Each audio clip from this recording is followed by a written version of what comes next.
भारत माता की, भारत माता की इनकलाब, वंदे। आज कोने कोने से आए हुए मेरे सभी युवा साथियों, आप सब लोगों को मेरा नमस्कार, सबको मेरा प्रणाम।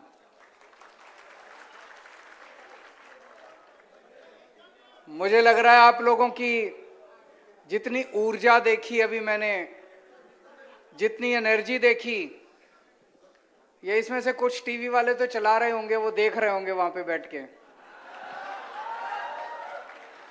तो मैं सोच रहा था कि अभी सुन रहे थे कि मनीष सिसोदिया को अगले 10 दिन में गिरफ्तार करेंगे, लेकिन अब तो मुझे लगता है अगले 2-3 दिन में ही गिरफ्तार कर लेंगे इनको। दोस्तों,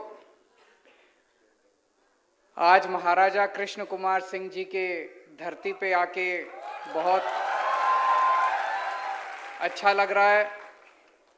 वो एक बहुत महापुरुष थे, महान व्यक्ति थे। आजादी के बाद सबसे पहले देशभक्ति का जज्बा दिखाते हुए उन्होंने अपनी रियासत सरदार पटेल को सौंपी थी। और जैसा अभी ईशुदान भाई ने बताया कि उनके इलाके के अंदर कहीं चोरी हो जाती थी तो या तो पुलिस उस चोर को पकड़ के सामान वापस दिलाती थी, और अगर पुलिस सामान वापस ना दिला पाए तो सरकारी खजाने से उस आदमी को उसका हर्जाना भरा के। ऐसी महान शख्सियत को आज इस मंच के और इस धरती से मैं भारत सरकार से अपील करता हूं कि ऐसी महान शख्सियत को भारत रत्न से नवाजा जाए।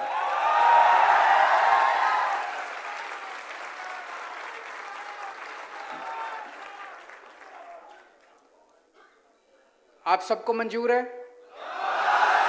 दोनों हाथ ऊपर करके आप अपनी मंजूरी दिखाएं। दोस्तों, मुझे बेहद खुशी है, आज मैं अपने साथ देश की नहीं दुनिया के सबसे अच्छे शिक्षा मंत्री को लेकर आया हूं, मनीष सिसोदिया जी। इन्होंने दिल्ली के स्कूल शानदार कर दिए, दिल्ली के सरकारी स्कूल। पहले दिल्ली के सरकारी स्कूलों का भी बहुत बुरा हाल था। अभी एक व्यक्ति ने प्रश्न पूछा था कि एजुकेशन सिस्टम कैसे ठीक करेंगे। दिल्ली के सरकारी स्कूलों का जब 2015 में हमारी सरकार बनी, इतना बुरा हाल था। दीवारें टूटी पड़ी थी, छत टूटी पड़ी थी, छत पे से पानी गिरता था, बच्चों के पास डेस्क नहीं थे, टीचर आते नहीं थे, पीने को पानी नहीं था, टॉयलेट इतने गंदे थे, पढ़ाई के नाम पे कुछ भी नहीं था, रिजल्ट बहुत खराब आते थे। 5 साल के बाद आज आप जाके देख लीजिए, दिल्ली के सरकारी स्कूल इतने शानदार बन गए, इतने शानदार बन गए। मैं खुला निमंत्रण देता हूं आप सब लोगों को, आप में से कोई भी जाइए, दिल्ली के किसी भी सरकारी स्कूल के अंदर चले जाइए आप। अभी कई पत्रकार गुजरात से गए थे, करीब 30-40 पत्रकार गुजरात से गए थे, वो खूब घूम के आए, बहुत अच्छा लगा उन्हें। आप भी जाइए, और अगर जा नहीं सकते तो आप दिल्ली में किसी को फोन करके पूछ लीजिए, इतने शानदार सरकारी स्कूल बन गए। प्राइवेट स्कूल वालों ने पहले गुंडागर्दी मचा रखी थी, जब मर्जी फीस बढ़ा देते थे, लोग बड़े दुखी थे। पिछले 7 साल से किसी भी प्राइवेट स्कूल वाले को नाजायज फीस नहीं बढ़ाने दी हम लोगों ने। ऑर्डर पास कर दिए, जितने प्राइवेट स्कूल थे सबका ऑडिट करवाया हमने, चार्टर्ड अकाउंटेंट से ऑडिट करवाया। और जब ऑडिट के नतीजे आए तो पता चला किसी प्राइवेट स्कूल ने 30 करोड़ की एफडी करा रखी है बैंक में, 40 करोड़ की एफडी करा रखी है। हमने ऑर्डर किया, एफडी तुड़वाई और बच्चों के पैसे वापस कराए। पहली बार भारत में हुआ होगा, भारत में पहली बार हुआ होगा कि प्राइवेट स्कूल वालों ने बच्चों के पेरेंट्स को उनके अकाउंट में पैसे वापस करे। ऐसा कभी नहीं हुआ। और 2-2 साल पुरानी फीस वापस करी, 3-3 साल पुरानी फीस वापस करी। ऐसे शख्स की फोटो अमेरिका तो दुनिया का सबसे ताकतवर देश है। अमेरिका के सबसे बड़े अखबार न्यूयॉर्क टाइम्स के फ्रंट पेज पे इनकी फोटो छपी।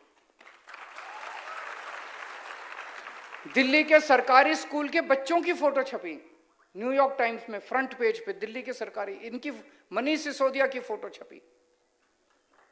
तो इनके नेता ने इनको बुलाया, क्या ये सिसोदिया की फोटो कैसे छप गई, हमारी क्यों नहीं छपी?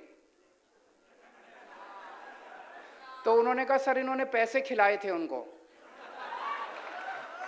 तो बोले 10 गुना पैसे दे दो उनको, हमारी छपवाओ।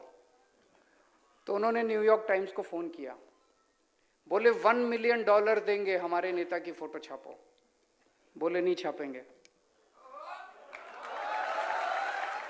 फिर उन्होंने दोबारा वापस आए, नेता ने कहा और पैसे बढ़ा दो।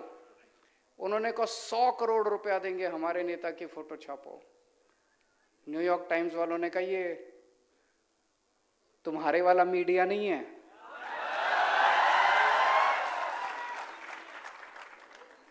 हम बिकते नहीं हैं, हम पैसों में नहीं बिकते। उन्होंने ही नहीं छापी। इन लोगों को लगता है कि दुनिया में सब कुछ बिकता है।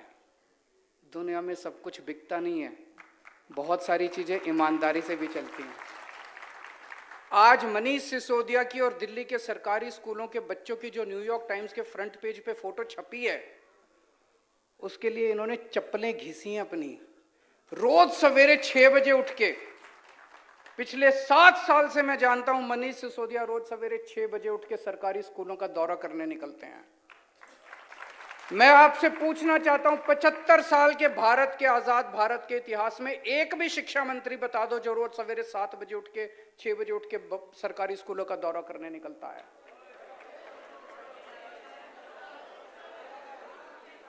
कोई नहीं निकलता। अभी आप लोगों ने कई प्रश्न पूछे, पेपर फूटने के बारे में पूछा, इसका जवाब दूंगा मैं डिटेल में। रोजगार के बारे में पूछा, टीईटी टीएटी एग्जाम के बारे में पूछा, उसका भी जवाब दूंगा।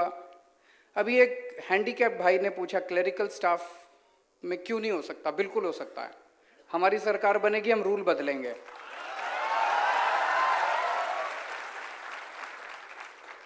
और जो आपने उसको हाय दिया, आप हमें आशीर्वाद दीजिएगा।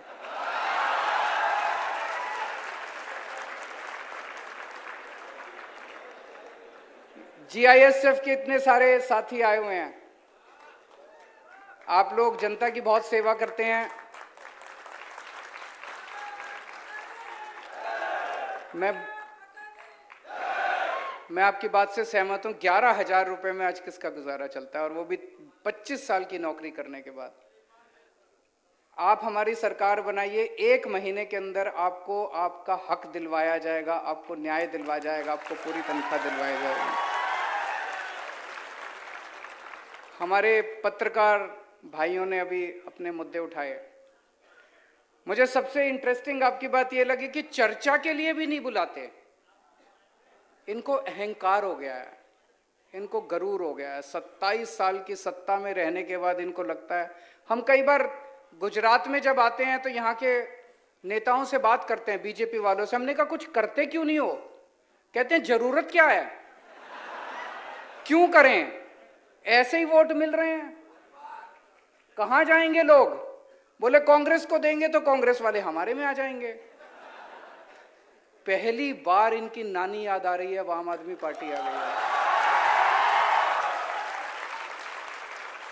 तो मैं पत्रकार बंधुओं से सबसे कहना चाहता हूं, जितने सरकारी फैसिलिटीज आपको बंद की गई सारी दोबारा चालू कराएंगे, आपके साथ बैठेंगे, और जो जो फैसिलिटीज हो सकती हैं आप वो सारी फैसिलिटीज आपको देंगे, और आपसे निवेदन करेंगे हमारी सरकार बनने के बाद हमारे पक्ष में मत छापिएगा, हमारी त्रुटि निकालिएगा।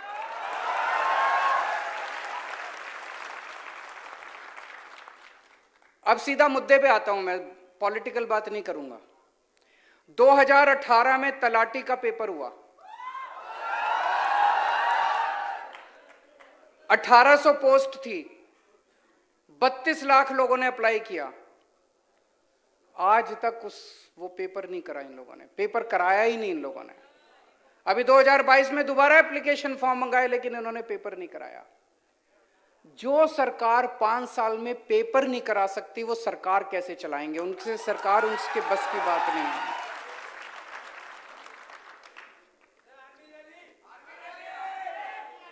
आ रहा हूं। तो आज मैं आपको आश्वासन देता हूं, दिसंबर में आम आदमी पार्टी की सरकार बनेगी, फरवरी में तलाटी का पेपर होगा।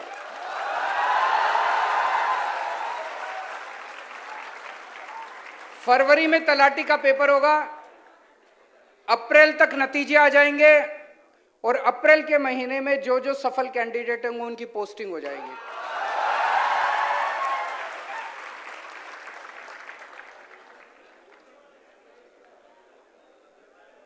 एक जो सब लोग जिस मुद्दे से दुखी हैं कि पेपर बहुत फूटते हैं, इतने पूरे देश में दिवाली पे पटाखे नहीं फूटते जितने गुजरात में पेपर फूटते हैं।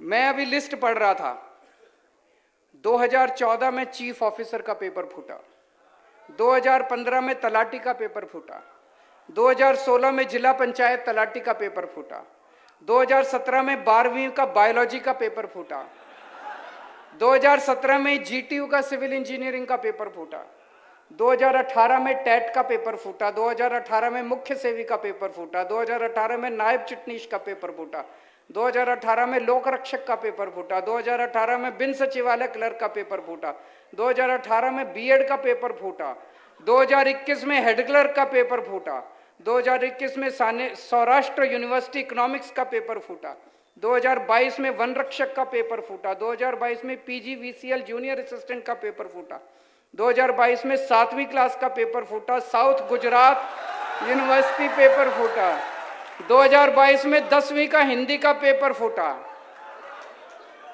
इनको शर्म नहीं आती?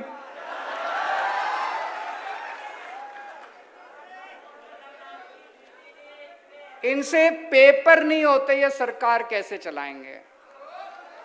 आप लोग क्यों वोट देते हो इनको? ऐसे लोगों को क्यों वोट देते हो जिनसे पेपर नहीं होते? वो सरकार कैसे चलाएंगे? सरकार चलाना बड़ा मुश्किल काम है। इनसे एक पेपर नहीं होते, आपने इनको इतनी बड़ी जिम्मेदारी दे दी।